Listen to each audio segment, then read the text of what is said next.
अस्सलाम वालेकुम जी, कैसे हैं आप सब? उम्मीद है सब ठीक होंगे, खैर आफियत से होंगे अल्लाह ताला के फज़ल व करम से। आइए जी, आज की वीडियो में मैं आपसे शेयर करने जा रही हूँ ट्रैगो हेयर सीरम नास्टा जी ने ऑर्डर किया था, सो मैंने सोचा आपसे शेयर करते हैं। अच्छा जी, जो लोग बालों की टेंशन में रहते हैं कि उनकी ग्रोथ नहीं हो रही, नए हेयर्स नहीं आ रहे, बल्कि जो मौजूद हैं बाल उनके सर पे वो भी झड़ना शुरू हो गया, मतलब कि गिरना शुरू हो गए हैं, या फिर ऐसा है कि कमज़ोर हो गए हैं उनके बाल। और आजकल के जैसे कि आपको पता है कि खुराक भी वैसी नहीं रही अमूमन। और इसके अलावा इर्द-गिर्द का माहौल आप देख सकते हैं कि किस तरह का माहौल चल रहा है।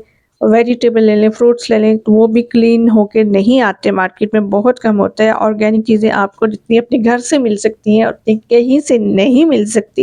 ये ट्रैगो हेयर सीरम की बात की जाए तो ये वाटर बेस्ड है और ये नॉन ग्रीसी है। आप इसको ईज़ी होके यूज़ कर सकती हैं। इसके लिए आपको ज़रूरी नहीं है कि इसको अप्लाई करने से पहले या अप्लाई करने के बाद अपने बाल हर हाल में वॉश करने हैं, बट ये है कि आपके बाल साफ़ होने चाहिए। जो लोग अपने हेयर ग्रोथ को इंक्रीज़ करना चाहते हैं, हेयर फॉल को कंट्रोल करना चाहते हैं, वो ट्रैगो का हेयर सीरम ज़रूर यूज़ करके देखिएगा। डिस्क्रिप्शन में आपको इनकी वेबसाइट का लिंक भी मिल जाएगा। अगर आपको आज की वीडियो अच्छी लगी है तो लाइक ज़रूर करना, कमेंट सेक्शन में अपनी प्यारी सी राय का इज़हार भी करना है। अपना रखिएगा ख़्याल। अल्लाह हाफ़िज़।